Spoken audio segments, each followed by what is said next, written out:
Hi friends, welcome to the as tasty kitchen. കേരളീയരുടെ ഇഷ്ടഭക്ഷണമാണ് കപ്പ. ഇപ്പോൾ ഞാൻ ഇന്ന് ചെയ്യുന്നത് കപ്പ പുഴുങ്ങിയതും കാന്താരിമുളക് ചമ്മന്തിയുമാണ്. ഇതെല്ലാവർക്കും തന്നെ അറിയുന്ന ഒരു റെസിപ്പിയാണ്. അപ്പോൾ നമുക്ക് വീഡിയോയിലേക്ക് പോകാം.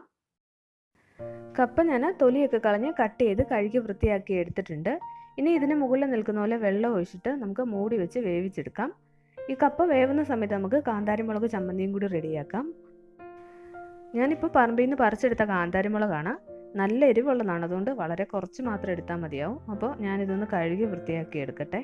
ഇനി നമ്മൾ ആദ്യം ചതച്ചെടുക്കുന്നത് ചുവന്നുള്ളിയാണ്. ഞാൻ 8 ചുവന്നുള്ളി എടുത്തിട്ടുണ്ട്. ഇനി ഇത് നമുക്കൊന്ന് ചതച്ചെടുക്കാം.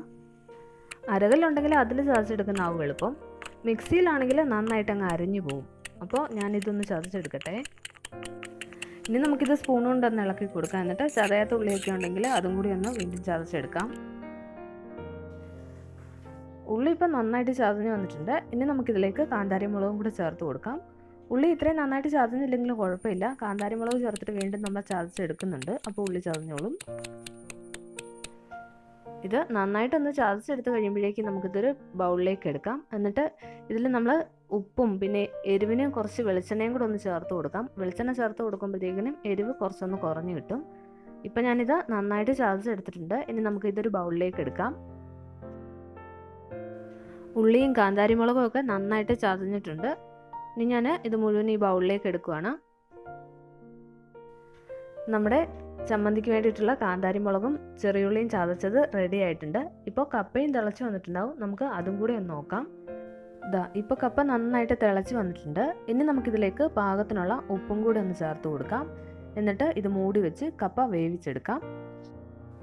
അപ്പോൾ ഈ കപ്പ ഒന്ന് വെന്ത് വരാൻ വേണ്ടിയിട്ട് ഞാൻ വീണ്ടും ഒന്ന് മൂടി വെച്ച് കൊടുത്തിട്ടുണ്ട്. ഇപ്പോൾ കപ്പ നന്നായിട്ട് വെന്തിട്ടുണ്ട്. ഇനി നമുക്ക് ഇതിൻ്റെ സ്റ്റൗ ഓഫ് ചെയ്യാം. എന്നിട്ട് ഇതിലെ വെള്ളമൊക്കെ ഒന്ന് ഊറ്റിക്കളയാം. ഇപ്പം ഞാൻ ഈ കപ്പയിലെ വെള്ളമൊക്കെ ഊറ്റിക്കളഞ്ഞെടുത്തിട്ടുണ്ട്. ഇനി നമുക്ക് കാന്താരിമുളക് ചമ്മന്തിയും കൂടി റെഡിയാക്കണം. നമ്മൾ ചുവന്നുള്ളിയും കാന്താരിമുളകും ചേർത്ത് ചതച്ച് വെച്ചിട്ടുണ്ടായിരുന്നു. അതിലേക്ക് നമുക്ക് 1 ടേബിൾ സ്പൂൺ വെളിച്ചെണ്ണ ഒഴിച്ചു കൊടുക്കാം. എരിവൊന്ന് കുറഞ്ഞു കിട്ടുന്നതിന് വേണ്ടിയിട്ടാണ് വെളിച്ചെണ്ണ ഒഴിച്ചു കൊടുക്കുന്നത്. ഇനി ഇതിലേക്ക് പുളിക്ക് വേണ്ടിയിട്ട് അല്പം വിനാഗിരിയും കൂടി ഒഴിച്ചു കൊടുക്കാം. എന്നിട്ട് പാകത്തിനുള്ള ഉപ്പും ചേർത്ത് ഇത് നന്നായിട്ടൊന്ന് മിക്സ് ചെയ്തെടുക്കാം. മിക്സ് ചെയ്തെടുത്തിട്ട് ഒന്ന് ടേസ്റ്റ് ചെയ്ത് നോക്കാം. ഉപ്പോ പുളിയൊക്കെ വേണമെന്നുണ്ടെങ്കിൽ കുറച്ചും കൂടി ചേർത്ത് കൊടുക്കാം. ഇപ്പോൾ നമ്മുടെ കാന്താരിമുളക് ചമ്മന്തി റെഡി ആയിട്ടുണ്ട്. നമ്മുടെ കപ്പ പുഴുങ്ങിയതും കാന്താരിമുളക് ചമ്മന്തിയും റെഡി ആയിട്ടുണ്ട്. ഇത് കിട്ടിയാലേ കഴിക്കാത്ത മലയാളികൾ ഉണ്ടാവില്ല. എല്ലാവർക്കും തന്നെ ഇഷ്ടമായിട്ടുള്ള ഒന്നാണിത്. ഇനി ഞാനിതൊരു പ്ലേറ്റിലേക്ക് എടുക്കട്ടെ. ഇന്നത്തെ എൻ്റെ ഈ വീഡിയോ എല്ലാവർക്കും തന്നെ ഇഷ്ടമായി എന്ന് കരുതുന്നു. വീഡിയോ ഇഷ്ടമായെങ്കിൽ ചാനൽ സബ്സ്ക്രൈബ് ചെയ്യാനും വീഡിയോസൊക്കെ ഷെയർ ചെയ്യാനും മറക്കരുത്. ചാനൽ സബ്സ്ക്രൈബ് ചെയ്തിട്ട് അതോടൊപ്പം കാണുന്ന ബെല്ലൈക്കൺ പ്രസ് ചെയ്ത് നോട്ടിഫിക്കേഷൻ കൂടി എനേബിൾ ചെയ്യുക. അപ്പോൾ ഞാനിടുന്ന എല്ലാ വീഡിയോസിൻ്റെയും നോട്ടിഫിക്കേഷൻ നിങ്ങൾക്ക് കിട്ടുന്നതാണ്. താങ്ക്